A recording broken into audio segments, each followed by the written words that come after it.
I didn't realize how truly traumatized I was until I talked to some guy at the mailbox today. And he was like talking to me about some things that were going down in the apartment. And I remember I was so negative and pessimistic about something.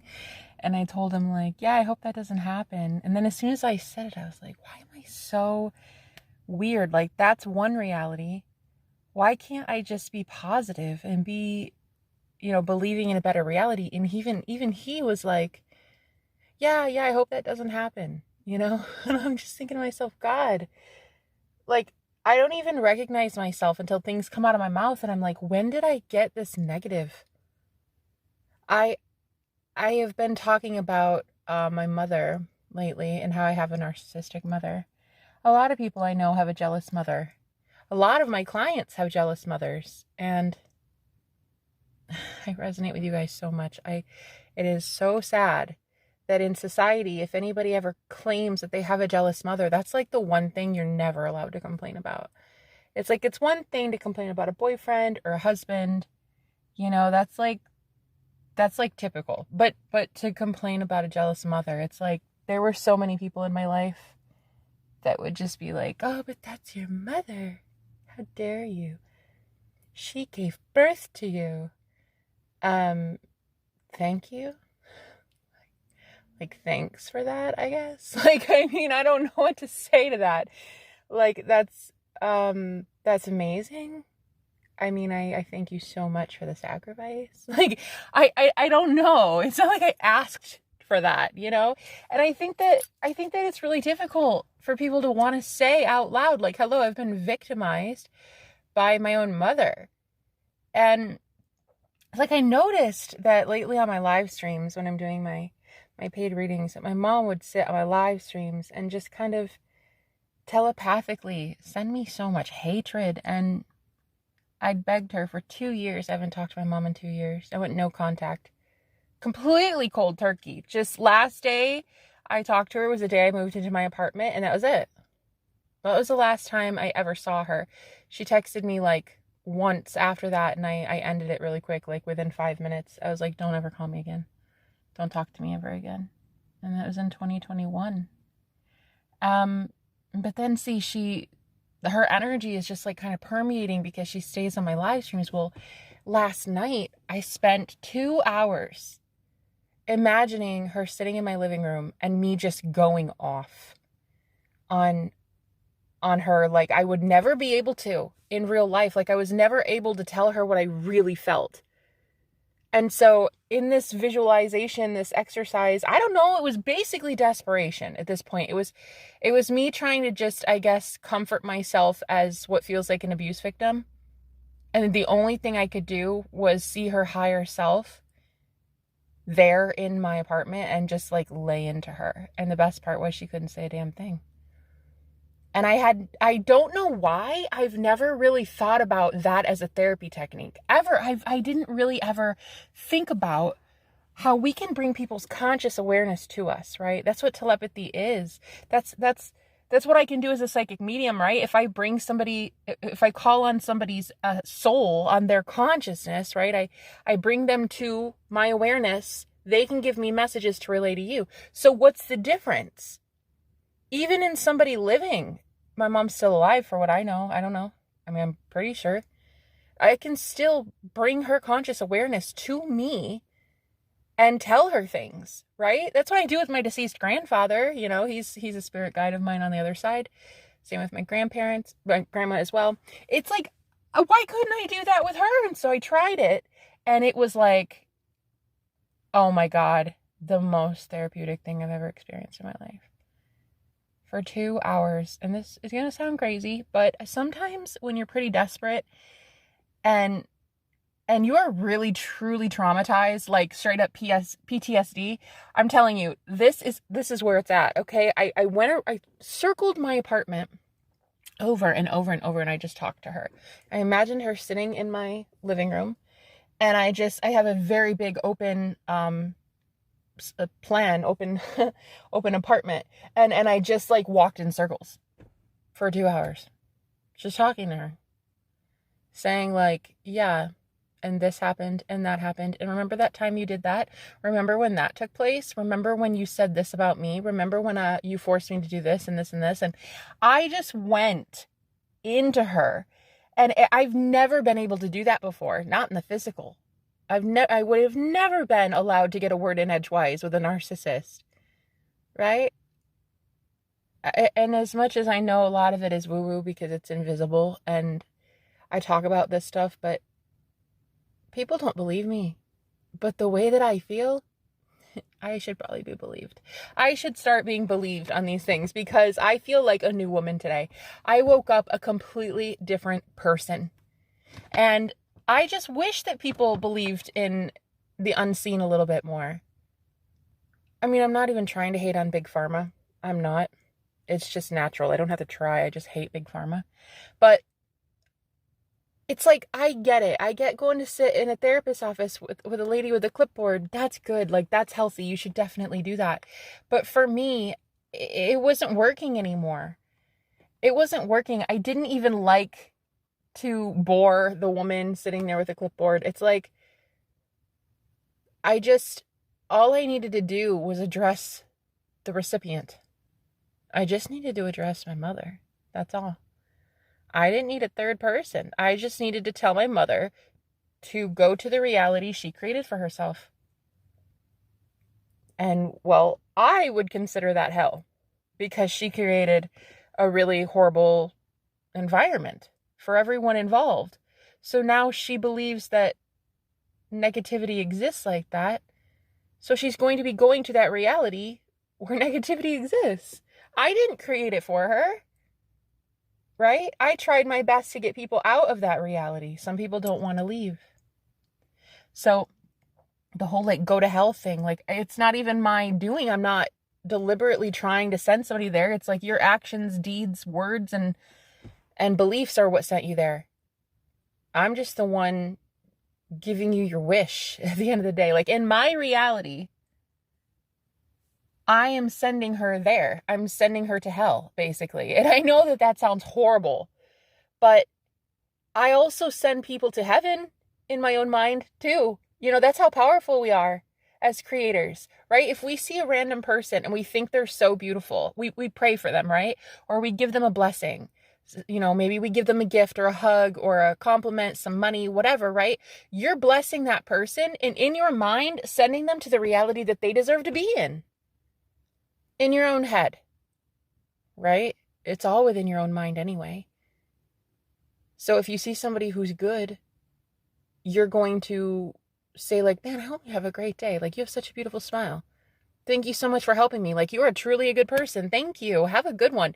And you're going to be sending that person to heaven. I mean, in your mind, you have, even though you'll never talk to that person a day in your life ever again, you have effectively judged that person, given them judgment day, right? And you have sent them to the reality that they deserve. Well, it's no different when it comes to my mother. I'm doing the same thing. I just think that a lot of people get really sensitive when we start talking about hell, or, you know, people that are okay with the fact that they are that powerful to do so. But it's like in your own head, you are sending people to heaven or hell. I mean, you're sending yourself there too, by the way. If heaven is within you, hell is also within you, right? It's a matter of perspective. And I know this is going to be quite controversial, and I can't imagine a lot of people agreeing with me on this, but this is my opinion. If heaven is within you, why couldn't hell be as well? It's whatever side you feed. So she has abused me for 3 decades and allowed men to abuse me, allowed situations to abuse me, never stood up for me ever. And it is Judgment Day. Right? Karma is here, but who is the one giving the karma? I think that we think it's some outside external deity doing this, like some guy in the sky who's waving a magic wand, like bippity boppity boo, you deserve to go to hell, and you too. It's like, no, that's not what's happening here. You are the judge. It is Judgment Day. Who is judging? Christ consciousness within you. The I am within you. The awareness within you. It's not some external thing judging people. It is you, right? It is the higher self, you. It is literally Christ judging the world. But Christ is you. So you are judging the world. You are judging good and evil. The good news is you're judging good and evil within yourself too. So, I mean, it's not like you're just some tyrant dictator that's going around just like, oh, I hate you. Go F yourself. You're very righteous in your decision making. You judged yourself accurately, right? When you did shadow work, you healed yourself. You went right into the core of your being. And you saw what was evil within you. And you destroyed that, right? You disintegrated your ego. You transmuted it. You brought it to yourself and you loved it, but it also made you see how powerful you were doing that for years. Some of you have been doing this for years. In the silence, in the shadows, you didn't even tell people. People don't know that you've been doing this, that you've been integrating your ego. You've kind of been just hermit mode and just invisible. And you integrated your shadow to a point where the light and the shadow is balanced now. It's not too much and it's not too little. Because if it's too much light, you're going to just vibrate out of this reality, which I'm not saying that's a bad thing. I think that it's cool. You just ascend. But there's something to be said for people who can really live in the 3D matrix, in the world, be in the world, but not of it. Does that make sense? I don't know. I've been noticing lately that if I integrate my shadow and it's very balanced, it's like there's not an overabundance of light and there's not an overabundance of shadow. Right? There's not too much ego that it gets me in trouble, and there's not too much light that I just kind of vibrate the hell out of this place. It's a nice balance, and that's what I like, because I can go shopping. I can drive my car. I can pay my taxes. I can go to the park, enjoy sunlight, and in the same day go eat a cheeseburger. There's something to be said for really enjoying the 3D reality while being human, and that's the one thing that I never wanted to be while on this spiritual journey, because I thought, ew, human, ew, ego, ew. I'm supposed to be godly, right? That's what everybody wants to be, right? Everybody on the spiritual journey, they want ascension. That's the one thing we want, right? Which is great. But what if ascension is really coming down? What if ascension is really bringing your higher self down into your physical body instead of going up? Does that make sense? And if your higher self is coming down into your physical body, then that means you make better decisions here, right? Your Christ consciousness, your Christed self, your higher self makes great decisions while walking around in a day-to-day environment. You go to the laundromat, you make great decisions. You have a conversation with somebody, you make great decisions. You have pleasant conversations. You have a conscious, sound mind in the 3D waking world. And maybe that was the point all along, not to dissolve so much the 3D material matrix and destroy it. I mean, I think that's a natural byproduct, to be completely real with you. But maybe that wasn't the point. Maybe I kept making that the highlight of the spiritual journey for me. Oh, ego is bad. The matrix is bad. Everything is bad that is not light. And I'm thinking to myself, bro, everything is light. Everything. A lot of us wanted to incarnate as starseeds, we came here. We came here with a higher awareness. We came here with a higher consciousness because we wanted to enjoy this world, the visceral world. We wanted to enjoy what we could touch and see and smell and taste, right? We wanted to really, really love the world, but not to a point where you become materialistic and you get stuck in it. You don't want to get trapped in the matrix. You just want to remember that you can enjoy the matrix. Does that make sense? And it's a fine line, because if you don't stay awake, You get so glued into it, you know? You get so glued in that you become a zombie. And then one day your ass is forced to take the red pill again. And it's never fun. To go months and months asleep and then have to wake up one day and realize you've got fake friends, a fake toxic work environment. You've got people around you that hate you. Bro, you got people gossiping about you. You know, you're eating crap foods, you're drinking more, you're smoking all the time. You got all this stuff around you and you're like, wow, I did this to myself though. Yeah, because you weren't awake. It's not a problem if you fix it. You know, you now have to fix it. You take the red pill and you realize you have to fix your life now. But that blue pill is all too easy to take. Guys, I take it in bulk sometimes. The blue pill, right? Staying asleep. I feel like whatever happened recently, my mom, that energy around me, like, I don't know if it lulled me to sleep or if because I was asleep, it had its chance to grow and thrive. And I think it's the latter. I think it's that. I think it's that I was already asleep and she could kind of just like permeate throughout every decision I made. Every time I slept, I feel like she was in my dreams almost every single night. She'd show up on my live streams and I couldn't even make money because my mom hates divination, hates it. And she thinks that I'm leading people astray.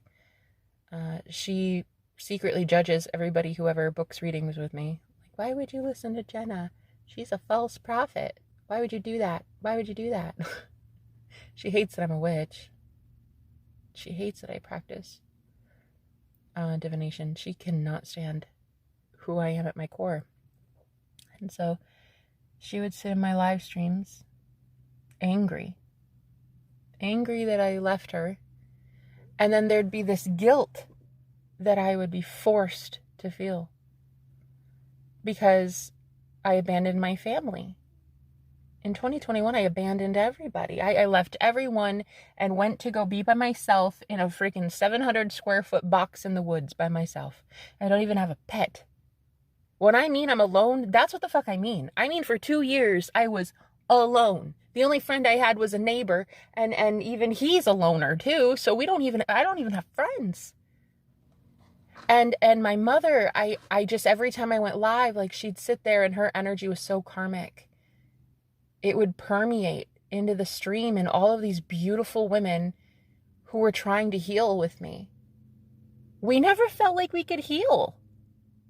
We couldn't really embody that divine feminine within us because it's an energy of distortion that would just instantly, like, I would feel like if I started crying, for instance, and I felt like there was a beautiful moment shared with a client or something, I'd cry and I'd be like, wow, it's so beautiful. It's so touching. And I love this moment right now. And I thank you for being so beautiful. The energy of the distortion, of the distorted feminine within the live stream would make it so unbearable for me that I would instantly feel something like, stop crying. You look like a wimp. Man up. Woman up. Stop being that way. And it's so sad. It's so sad. But that's how I used to treat men too. Like in my relationships, I used to be that way. I'm embarrassed to admit it, but I used to be so cruel to men. I did, especially my husband, like the poor guy. He would go to cry in front of me and like he wanted to open up. He wanted to be more intimate, you know, have like an emotionally intimate connection with me. And I would just be like, God, I don't like it. Stop crying. Grow up, man. I'm embarrassed. I'm embarrassed to say that. But that is who I used to be. I don't want to be like that anymore. No. I want to be the type of woman that holds space for people. Right? If I ever get into a connection again, I will never treat my man like that. Ever. There will never be another instance where I will look at a man who's crying and emotional and vulnerable and beautiful and tell them like, hey, grow up. You look like an idiot. I can't even believe I did that. Because I'll tell you what, and being at the end of the world, basically by yourself for 2 years, there is one thing you start to appreciate, and I think it's the vulnerability and the authenticity of real motherfucking people. And I had to go so far into the nothingness that I'm grateful for everything now. Grateful for money, grateful for clients, grateful for people, grateful for food, grateful for water, grateful for a place to live, grateful for everything, grateful for sunlight. I'm just grateful for everything now. I deprived myself of really for 2 years almost everything. It was like my own personal prison that I thought I deserved to build for myself. I thought I deserved this cage.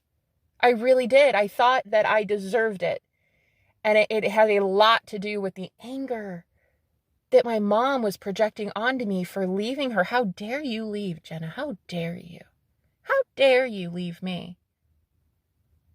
Because when you leave your narcissist, you are really setting a precedent for everyone to leave your narcissist. You're going to show the entire community that is left behind that if you can do it, they can do it too. That's why your narcissist really wants to make you look like you're insane for trying to do so. They go after you the hardest because you're the one that's strongest. Trying to make an example out of you. So my mom, even though I told her like damn near 3 dozen times maybe over the last 2 years, leave me alone, stay off my live stream, get out of here, get out of here. A narcissist is never going to leave you alone.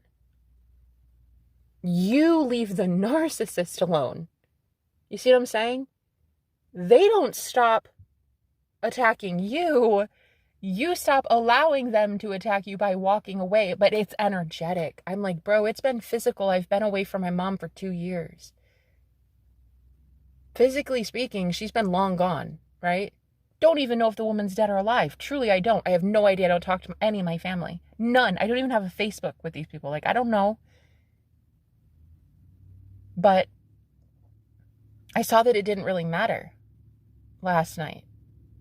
Her consciousness was there. I was laying out all her judgment, all her crimes against humanity, against me, against the universal flow. I was telling her universally what she was doing wrong as a person. And I was judging, yeah, but it was righteous judgment. It's not like I'm judging based on her looks, her appearance, her shoes, right? The vanity part, I wasn't judging on that. I'm judging on the soul character, which is exactly what a lot of chosen ones are being asked to do right now. You are holy. You are righteous. The one within you is holy. The one within you judging those that are around you is the same one within you judging the actions and behaviors that you do too.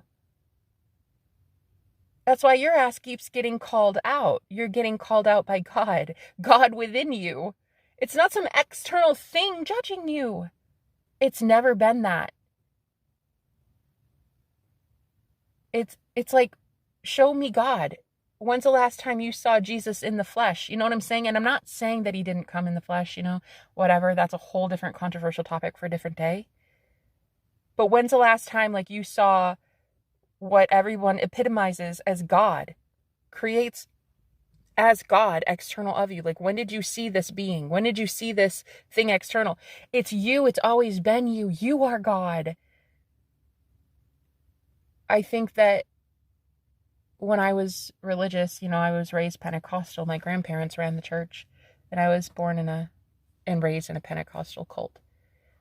And there was this unwritten rule that like you never question that God is this deity outside of you.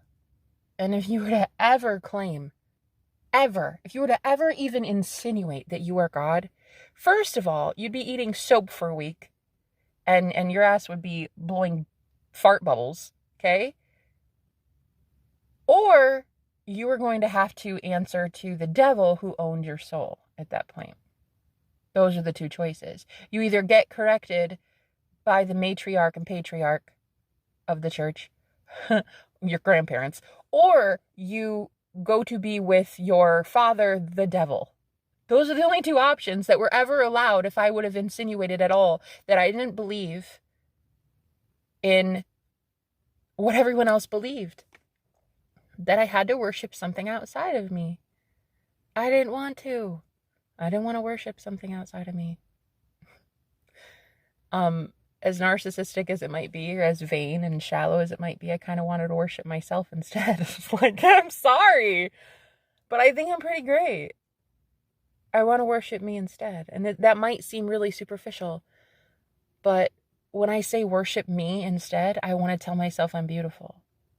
I'm abundant. I'm gorgeous. I'm sexy. I'm wanted. I'm cherished. I'm rich. I'm wealthy. I'm amazing. I'm God. Right? The difference between me and hopefully there is a difference between me and a cult leader, is that I try to also encourage you to believe that you are God too.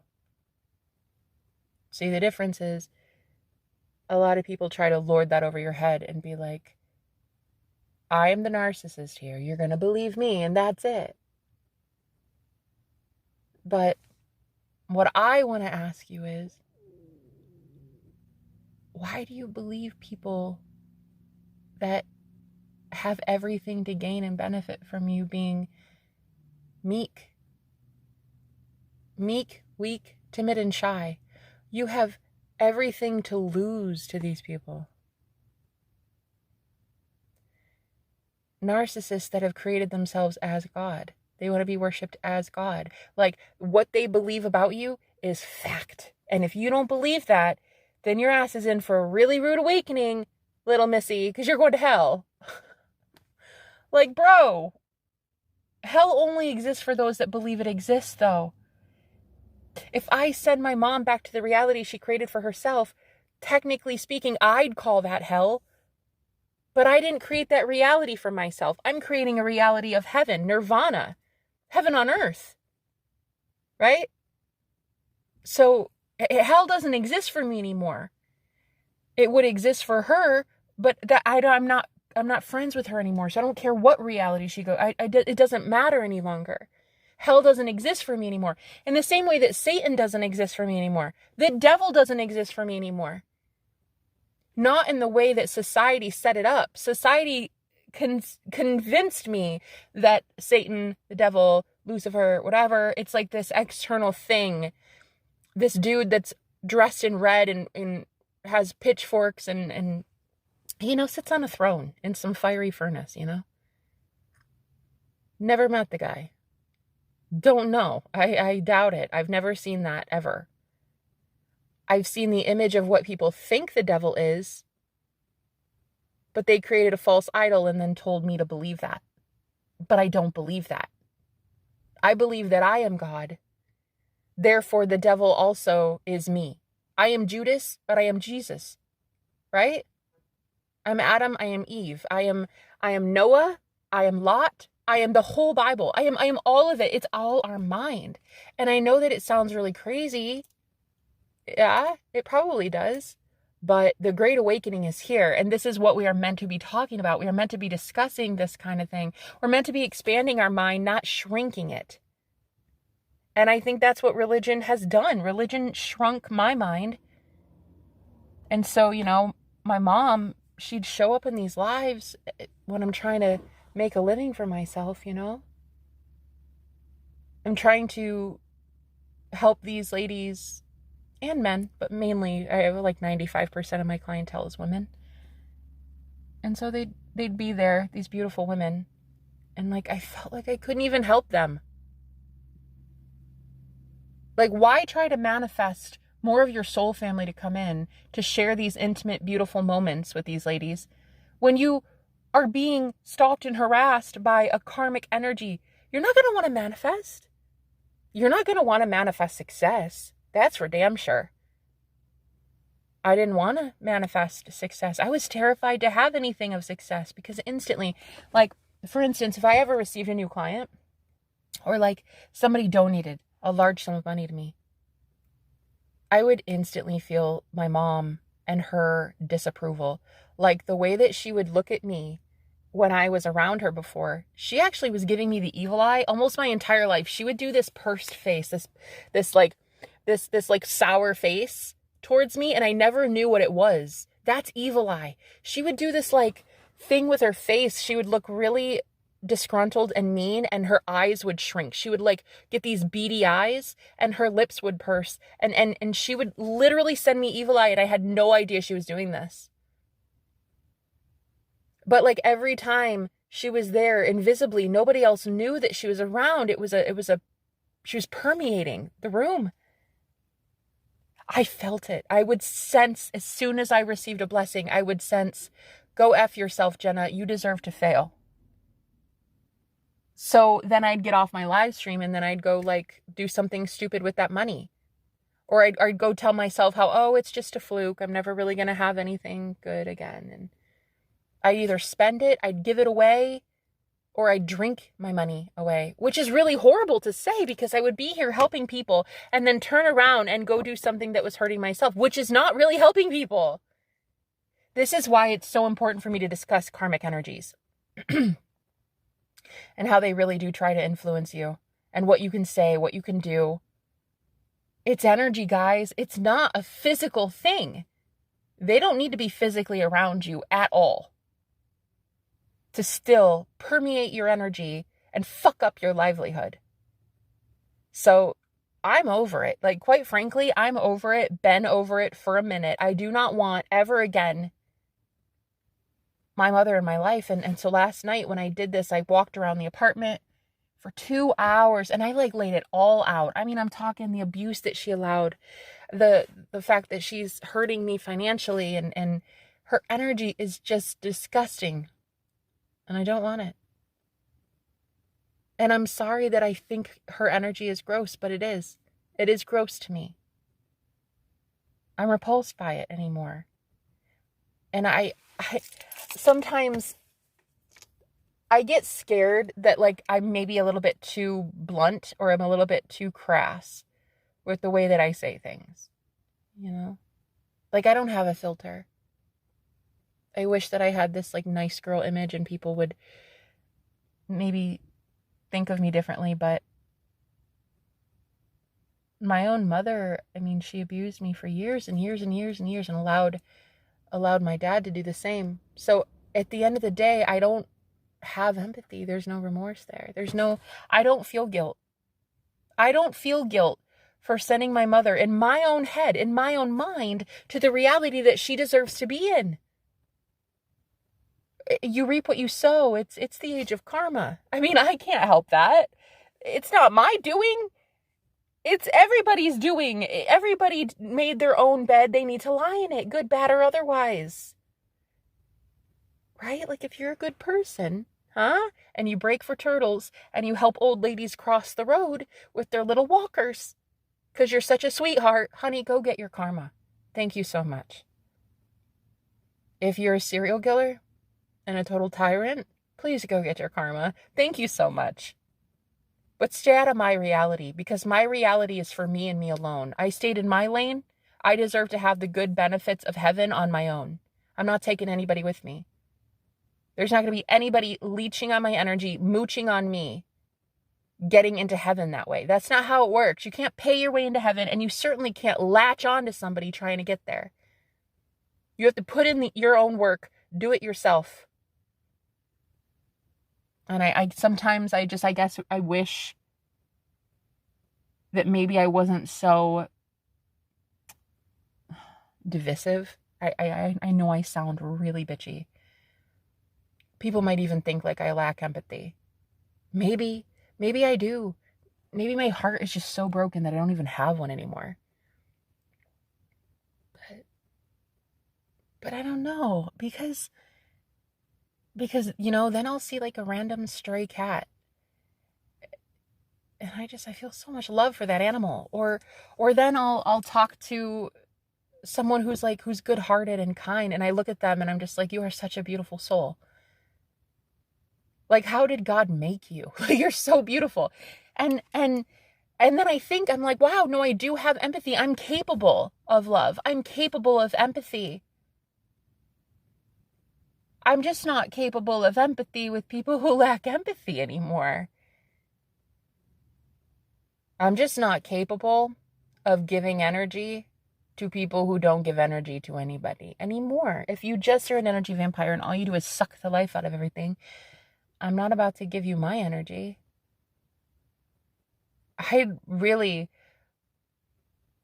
Today, I would like this to be the last time I ever discuss my mother.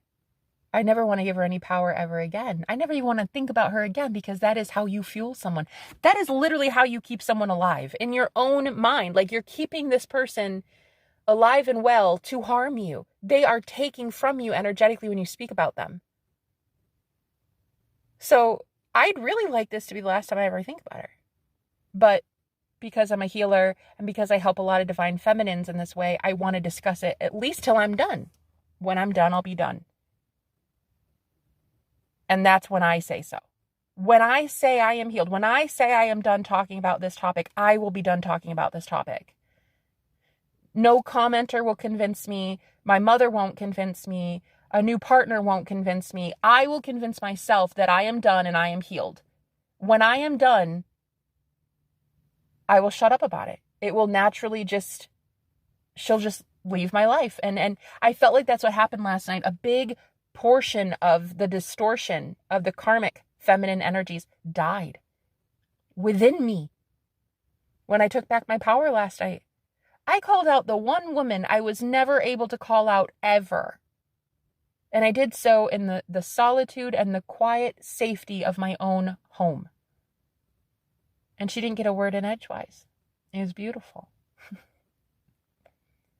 So I had this aha moment last night. And I really wanted to talk to you guys about it because it changed me as a woman, but it changed me as a healer. It changed me as a twin flame, because now I'm going to be able to be in a divine partnership with my divine masculine. And oh my God, being with a guy now would be so different. I wouldn't want to instantly jump on him about like, oh, well, you're crying and it makes you look weak, and just stop. Just stop. It's ugly.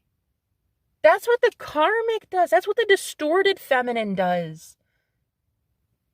That's not me. I love men that cry. Shit. Honey, the next man that cries, I would marry him in a heartbeat, okay? I'd marry him the next day. Shit. I love men that cry and are vulnerable and expressive, and they open up and they share with me because they trust me. Not maybe everybody in their life, but they trust me. I want to be so trusted. Not only within a partnership, but also with friends, also with clients. You know, as a coach, I want to feel so trustworthy. But you have to disintegrate the part of you that keeps you from being trusted. The part that would instantly attack innocence in someone. If a man was going to cry in front of me, I would, in the past, have instantly attacked it. And then I'd have blamed him for why our marriage failed. The ignorance, right? I had to realize that I was keeping my mom alive and well. I was fueling her darkness by letting her energy kind of permeate. This like stench was around me. And I know these words are really, I know, they're pretty heavy words, but that's what it was like, a stench. It was like this energy that everybody else saw, but only I felt. Like they could see her instead of see me. So I was like, I never really wanted to manifest good things into my life. Kind friends, authentic friends. Why would I want that? I was a fake. I wasn't even me. Like, bro, I didn't even know where I began and she ended. I thought I was her. Until last night, I legit thought I was my mother. I thought my mother was me. We were so glued in energetically, like we just kind of enmeshed and became like the same person. I didn't even know we were different. And that's one thing that I think narcissistic mothers are really good at, convincing their children that they're not real autonomous creatures of God. They are actually just an extension of you, and there's an umbilical cord that's going to always remain attached. They convince you that you are in fact their property. You're not allowed to think for yourself, speak for yourself, do for yourself, and believe anything you want to believe. Nah, that's not allowed. That's not allowed with a narcissistic mother. And one thing I realized too last night was that I was not allowed to really ever date a guy that would see me as beautiful before. I remember when I was 17, I wanted to go to prom, but there was an unwritten rule that only my sister can go to prom because she's pretty. And she was like, just blonde, perky, and just gorgeous, right? She was like tennis star. She had like guys just chasing her everywhere. And then there was me. There was this drama geek who was in choir and show choir and drama. I was the chubby girl that like literally had a wart on my forehead. I had a wart in high school on my forehead and was called a unicorn. People called me the magical unicorn in high school. So here I was, like, do you think I'm going to get a date? Hell no, I wasn't going to get a date. I mean, while my sister was out at prom, like, I was learning how to create, like, quilts because I was home ec. I was just such a weirdo. I mean, but not really. I wasn't weird. I was just, I guess, weird. So my sister had to go, and my mom was like, there was this fake concern, you know, well, we should get you a date. We should get you a date. You know, your sister goes. The whole Cinderella story, you know, my sister gets to go to the ball, but like I don't. Right? And so my mom, literally this guy that I had a crush on, it was at this apartment complex we lived at, and I had this crush on this maintenance guy. He was so cute, but he was like 27 or 28 years old. Okay, and I'm a 17-year-old girl. Anyway, she knew I had this crush on him. She knew it. He would come over every couple months to fix something, and every time I'd get like dolled up. I'd go out and talk to him, and she knew I had this crush on this guy. So he literally comes over to fix the fucking dishwasher one day, and she's like, hey, so you don't know my daughter, but she doesn't have a date for prom. Would you like to take her? And I'm sitting there mortified, like, Mom, no, you don't, sir. Absolutely not. The answer is please say no. She's kidding. She's joking.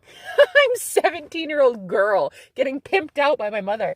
And I'm like, oh, please, sir, don't answer that question. He felt so hella awkward. You could tell. He started fumbling around in the dishwasher and he's like messing shit up. You could tell. He's like, I need to get the fuck out of here. So anyway, she then, of course, sweetened the pot and offered to pay. Well, I mean, you know, of course, we'll give you money to take her. Is it that bad? Am I that much of a, like, am I a leper? Like, what? Like, oh, what? You have to pay somebody to take me to prom. It's not good. That's not a good look. Anyway, of course, I already hated myself. I was already suffering from PCOS. I was overweight. I had like a lot of problems in high school. Just bullied every day in high school, in middle school. Shit, I was bullied every day of my life, and then I'd go home and be bullied even more. And I just remember that day knowing that my mom basically hated me. She never wanted me to believe in she never wanted to call me beautiful. I've never been told I'm beautiful by my mother. There's just things that happen to a young girl. It really traumatizes you. And I think now, like last night, I called it out. I called all of it out. And it's almost like I felt like I was telling the devil to just go fuck herself. And I know that that's heavy. I know. But the distorted mom is the one I was talking to, right? The distortion, the evil within her. It's not, a person isn't really the devil, guys. Guys, that's not even real. But the distortion within my mother, I had to call out last night, and I'm glad I did. I woke up a different person. I think that a lot of people, when they get to this level of being fed up, there's so much scorched earth when you wake up. You take everybody out in your path and it looks really unsightly. It looks like you have gone off the deep end. And the things that you say, it's just so wild. It's so out there. It's so aggressive. It's so mean, right? People start looking at you like, wait, what happened to that kind girl that was a doormat? And you're like, oh, she's dead. Yeah, she died a while ago, guys. You just didn't know it yet. Right? And you didn't know it yet because I was living in a box in hermit mode. Right? You didn't know it. But that old Jenna that was like a doormat, right? Everybody else is like play toy. No, she's dead. And she's been dead a minute. This loud, proud, extreme version of me, yeah, no, this is like the real me. And I'm okay with it. I'm okay with shocking people in this way because it's gonna happen. People are gonna be shocked. Probably, especially my mother. What happened to the good little girl who would just like be quiet and take abuse? Oh, no, she's like dead. Yeah, she's dead. She's been dead a minute.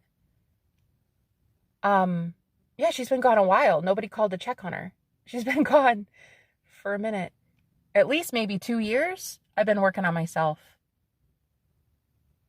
And that docile, humble, timid, shy, introverted girl who is just like always someone's chew toy. Like, bro, that is over.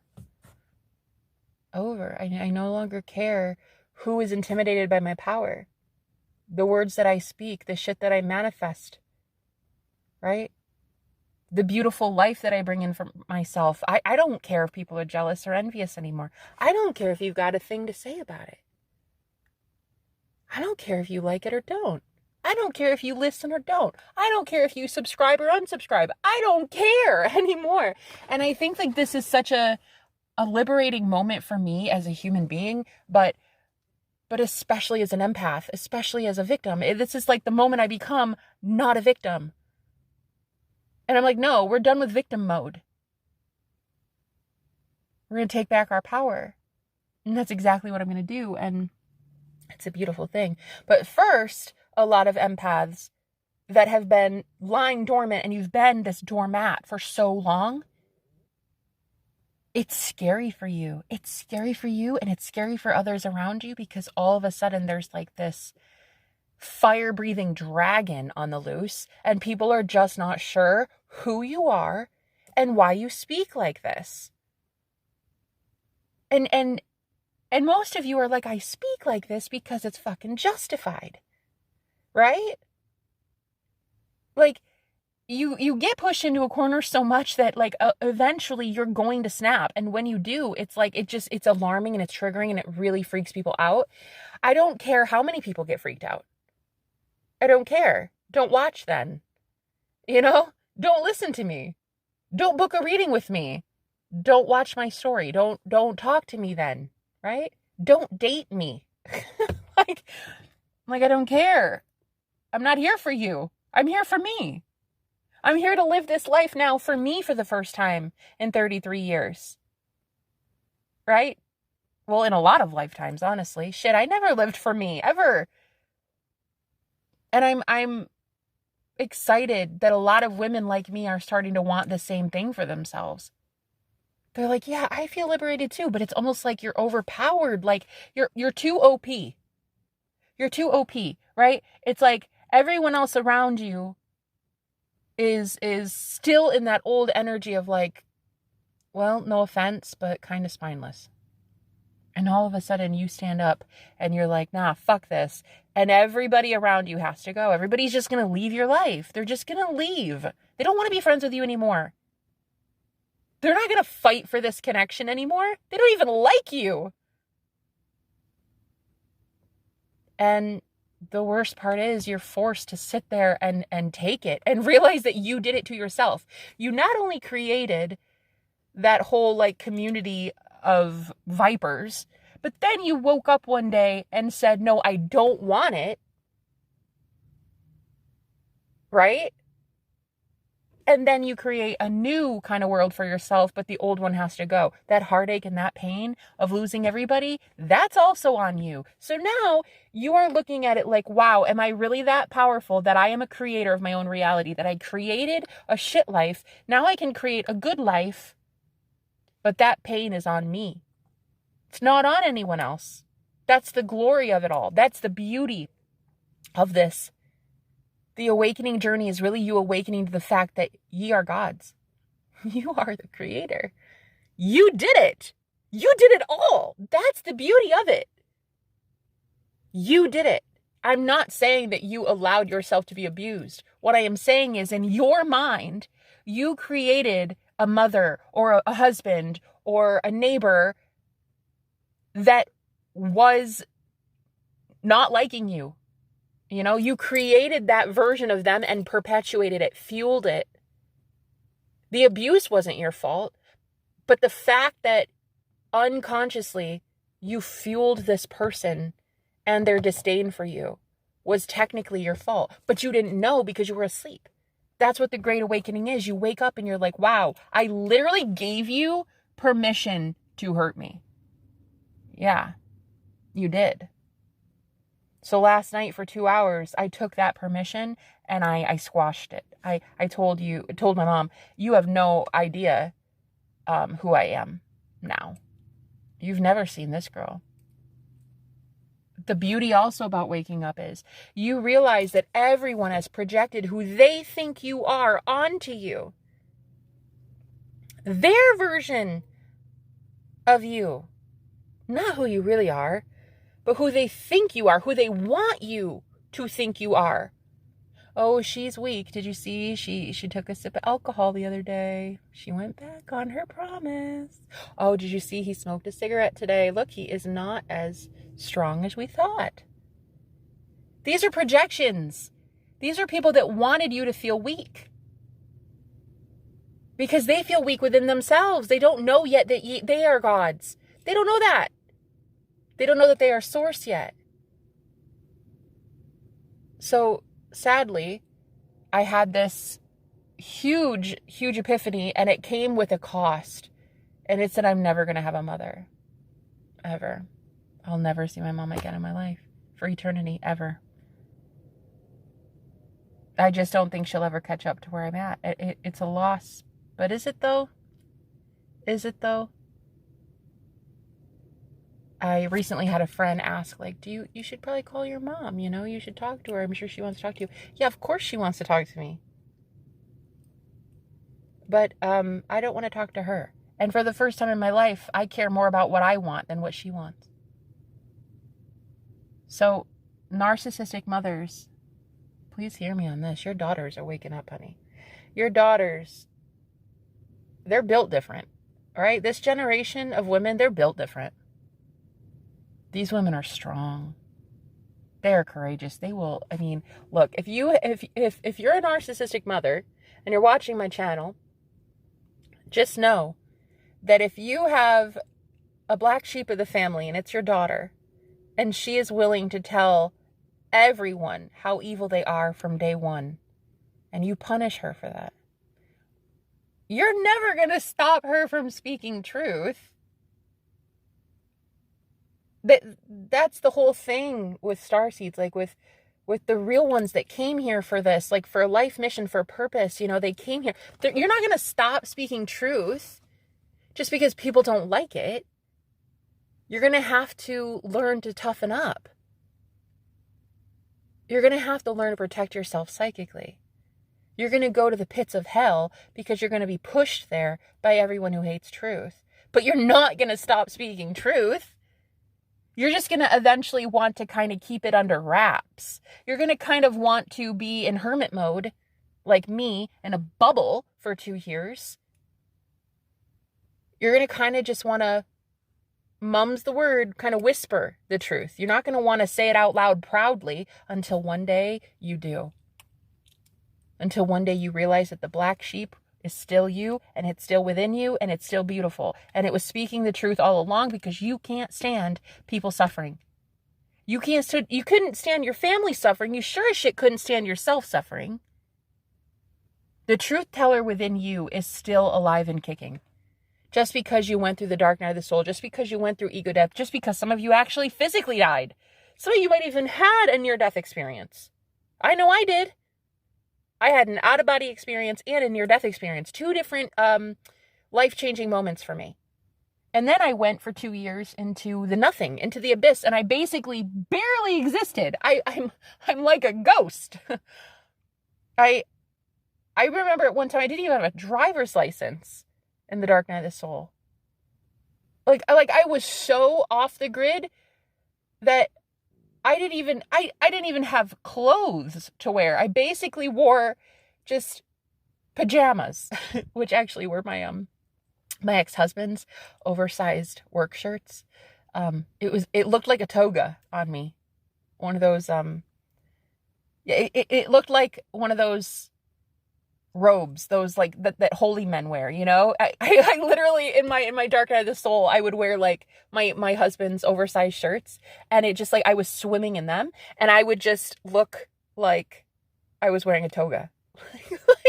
Yeah, like that is how deep I went into the nothingness, you know. And I'm just like, now I look at it and I'm like, it's a beautiful thing. But wow, that girl was so lonely.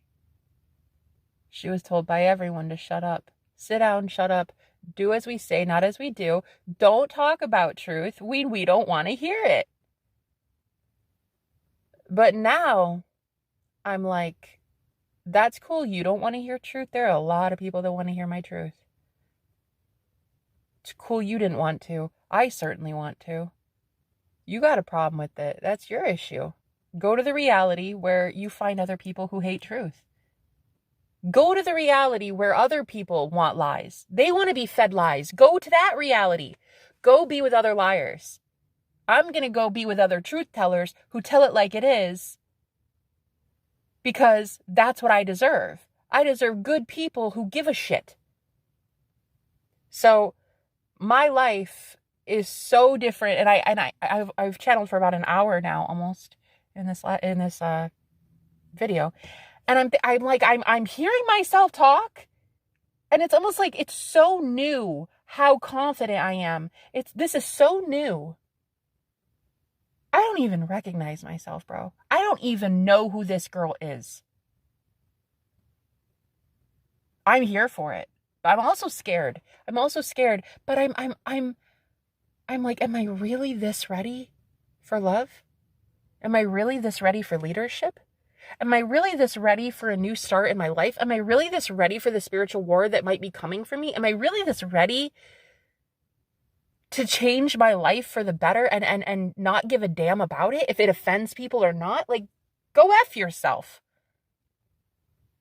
Am I really this ready to crack a few eggs to make an omelet? Because I'm going to piss people off. And it's like, am I really this girl right now? I've never heard myself speak like this. And I think a lot of it was last night. I had never heard myself say the things that I said to my own mother energetically. I'd never heard those words come out of my mouth ever to anyone, ever. Some of it was really kind of harsh. Yeah. Some of it was really bad. Like, even as I look back, I'm like, wow, I shouldn't have maybe gone off that much. Like, I should have just kind of dialed it back. But it was therapeutic, and I felt like I needed to say it. I validated the inner child within me that needed to be heard. Somebody needed to protect her, and I felt like I finally did that last night. And now, so I'm channeling for a whole hour in this, but I can't even believe I talked for a whole hour just now. My God. Anyway, I think about it. I'm like, who the fuck is this? Who am I? I only knew who I was with her energy around me. I don't know who I am without her. Who am I without a karmic feminine energy convincing me that I am them? Who am I if I'm not my mother?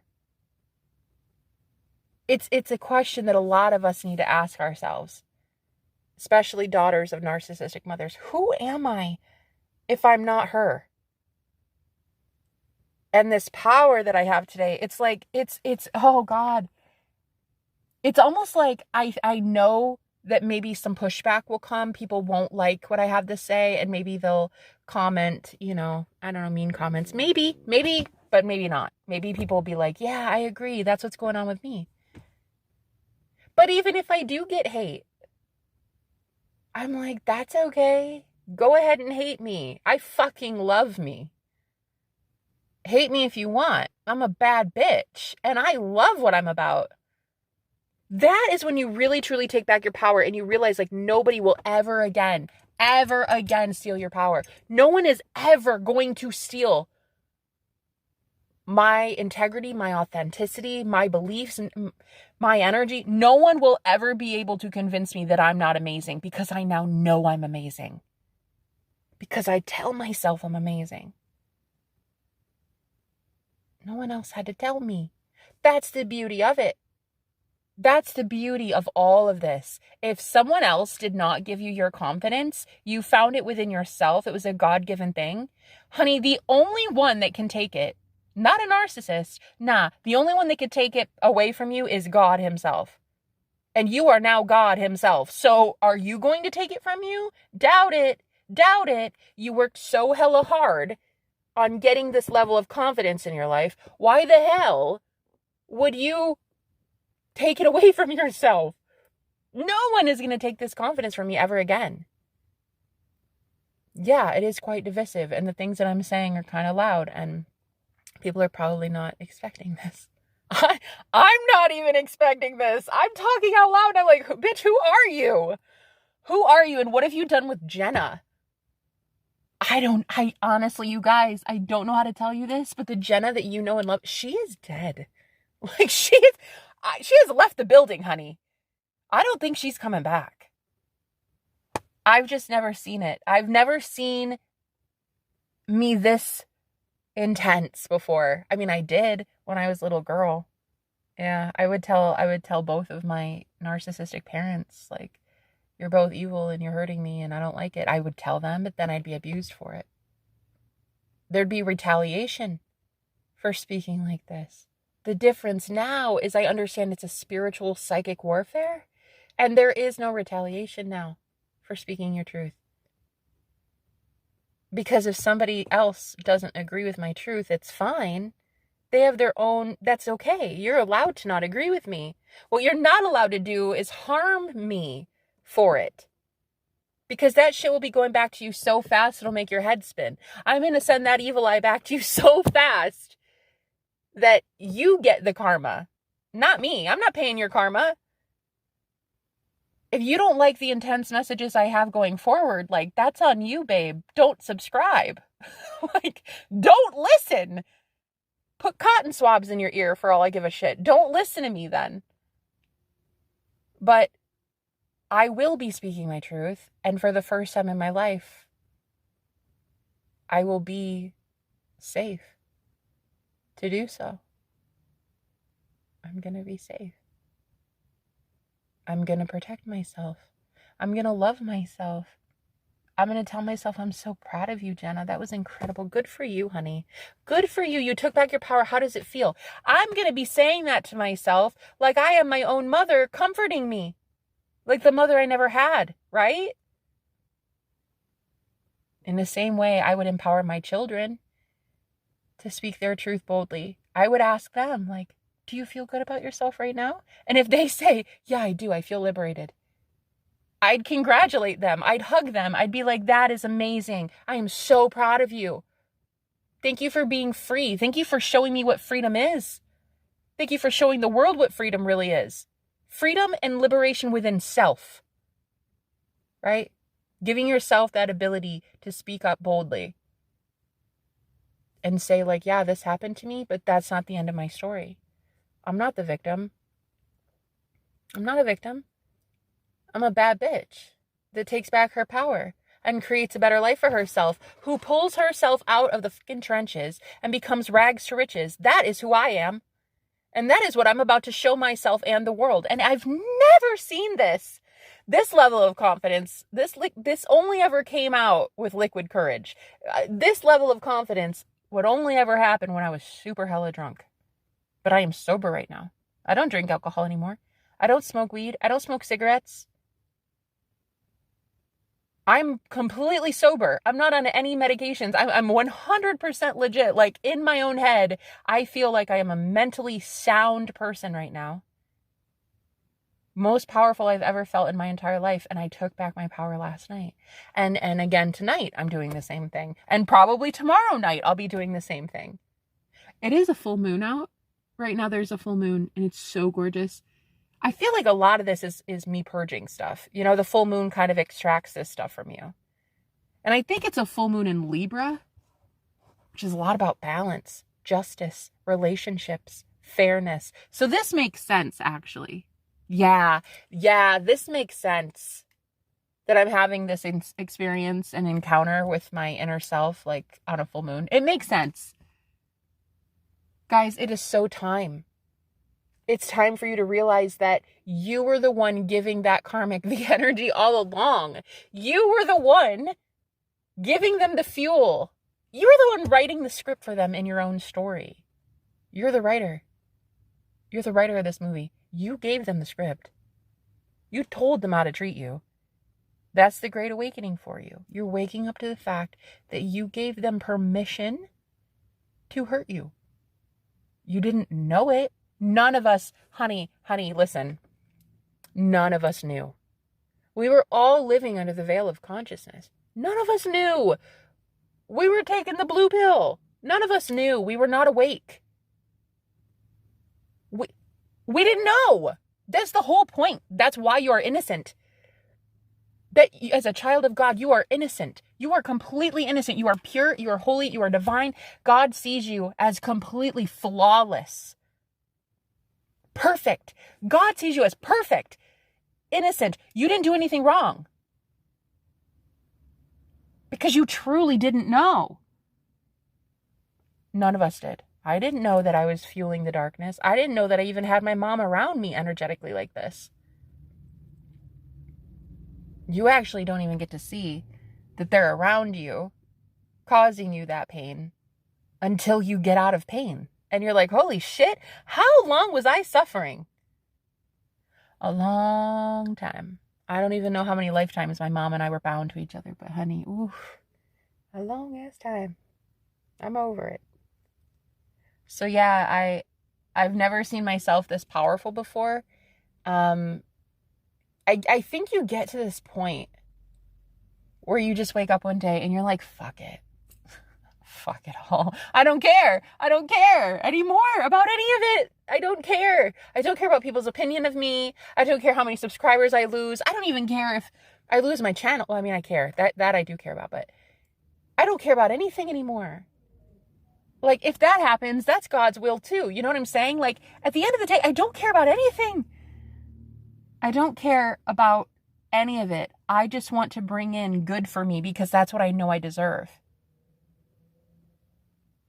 So the whole scorched earth thing, like you wake up and it's just, you're a fire-breathing dragon and no one expects it. It used to alarm me. Like, I used to get really scared to be like this. My grandmother was bipolar schizophrenic. So when she would have these episodes, sometimes she would get this like super empowered. She would feel so empowered one day and she'd feel higher than life. You know, she would feel so good. She'd go out and she'd spend like thousands of dollars on something. She'd go gamble. She'd have a reckless behavior with men. She'd do something that was like, well, it was reckless. You know, it was mania. It was a manic episode. And so I always saw this empowered feminine within me as like something that would be silenced or muted. Or that there'd be medications put on me, you know? Like a lady with a clipboard would give me something to numb this. But now I realize, like, bro, I'm creating the reality that a woman would have that permission to do so. I created that reality. I'm also the one that's going to create the opposite. You don't have permission to do something like that to me. I have a sound mind. And so I now know that this intense, empowered, divine femininity within me used to scare me. But I really, truly do believe that I have a sound mind, so there is nothing to be afraid of. That is one of the gifts of the Holy Spirit, is you have a sound mind. You're rationally thinking, right? You're really not bipolar in that way, and that you're going from one extreme to another, to another, to one. You're just consistently empowered now. You know? That's the difference now, is I feel like no one can convince me that I'm mentally unstable. Because, well, I'm not, you know? I have a sound mind. I'm pretty damn rational. In my opinion. Although, is it only my opinion? Yeah, sure. Am I talking to myself out loud right now in my car? Yeah, okay. So it's an opinion. It's an opinion that I'm mentally stable. But I just remember feeling like women were never allowed to feel safe and secure in their own empowerment, because someone would put your ass in a straitjacket. And I see now that I created that reality. I'm the one that would believe that people had the authority to do so, to harm me for being this different. But no, now I'm going to be rewarded by the universe for being this different. I'm going to reward myself for being this different. How? Well, I'm going to find the perfect man for me. It's going to be amazing. He's also going to have a rational, sound mind. And he's also going to probably speak like this. And he's going to be hella bold. And I'm going to think it's the sexiest thing on the planet. Okay? I'm going to manifest a man like this. I'm going to manifest some amazing wealth for myself.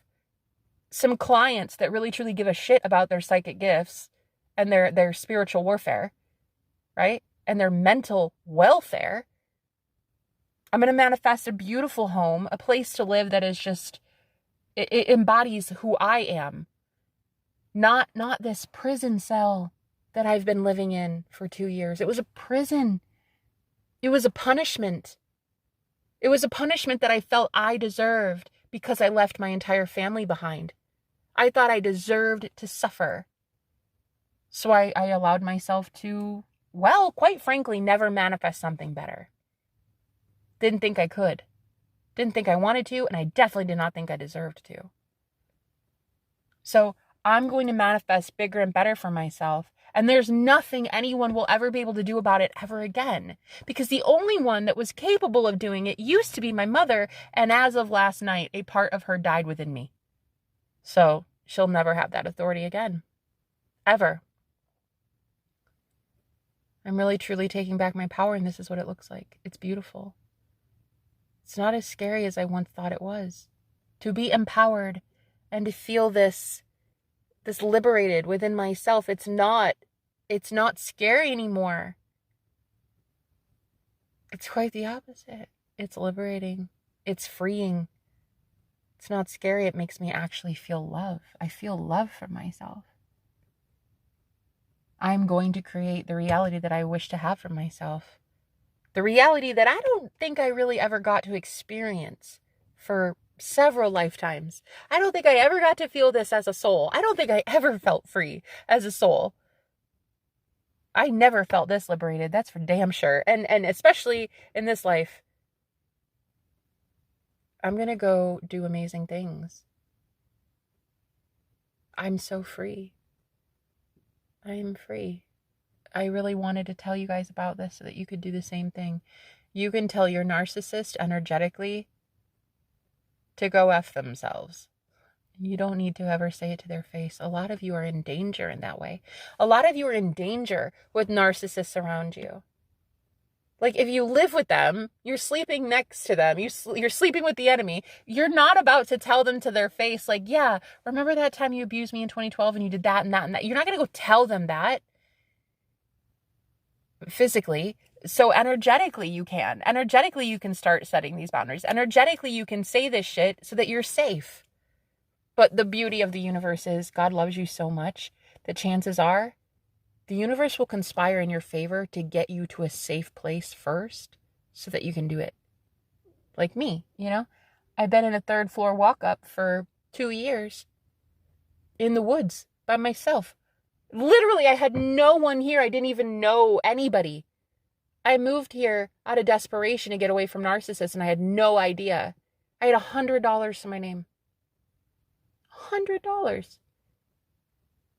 I had no idea what life was going to be here. God provided for me for 2 years. God provided for me for 2 years until recently, financially speaking, things have kind of taken a turn. That's because the universe is trying to get me somewhere else. But I was able to pay my bills for 2 years straight. For 24 months, God provided for me when I only had $100 to my name originally. That's beautiful. That's how much God loved me and wanted me to heal others, wanted me to distance myself from painful people. That's how loved I was. God will do the same exact thing for you as well.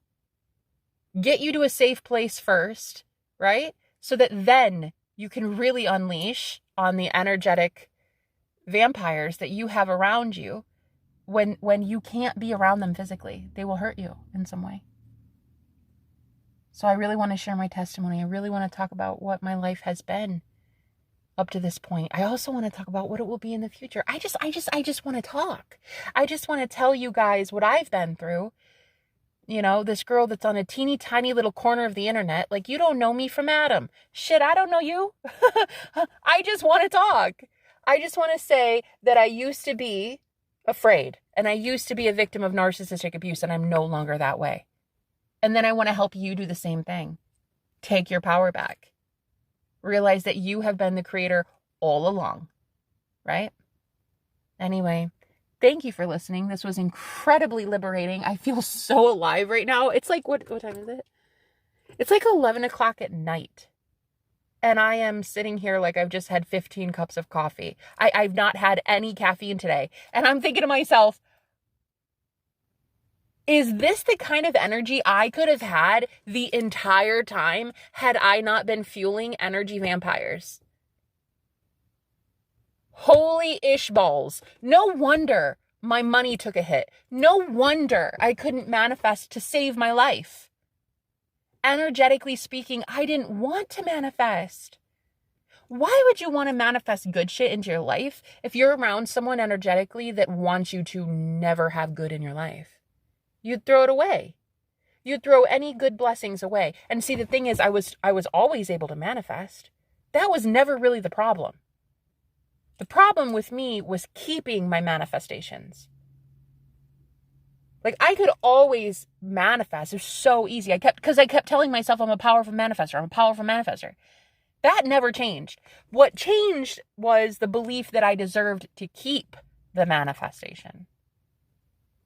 So I would throw it away. You know, anything that I got in my life that would financially help me or secure a future for me, I would just throw it away. Because my mom's energy, like, I always felt her in my head telling me, like, you should be ashamed of yourself.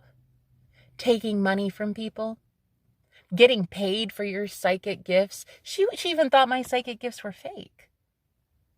She thought that I was a fake spiritualist, a fake healer.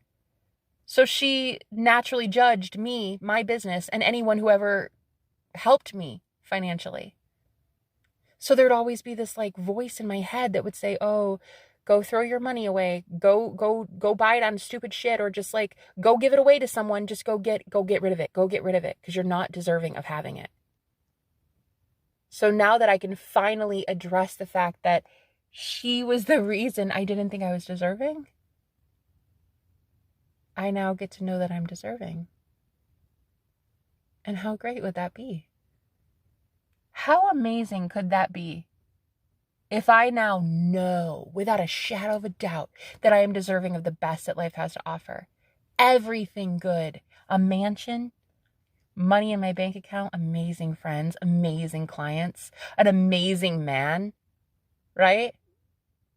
Elaborate vacations, a yacht, a private beach. Like, I don't know, just like amazing things in life. Like, could you imagine knowing that you are now limitless because the one that was limiting you is no longer around to do so? You have to have that confidence, though, to separate yourself from them. I just heard separating the wheat from the tares. That's what I did last night. I separated the wheat from the tares, the real ones from the fakes, in my own mind. Guys, this is not even something happening external. It is all within. Babe, Judgment Day is fucking here, and it's within you. You as Christ consciousness, it is within you. It's been within you all along. The rapture, honey, that shit is so real, and that is you. You are being raptured, not by some external, like, guy in the sky with a light beam shooting at you. No. Ascension is the rapture. Your higher self embodying this physical body is the rapture. It is here. You are being raptured. It's a beautiful thing. I'm here for it. I love what's happening right now to me. And no one will ever again be able to tell me that what I am is not amazing. And that who I am and what I'm speaking about is not perfect and beautiful and amazing and divine and just so sexy.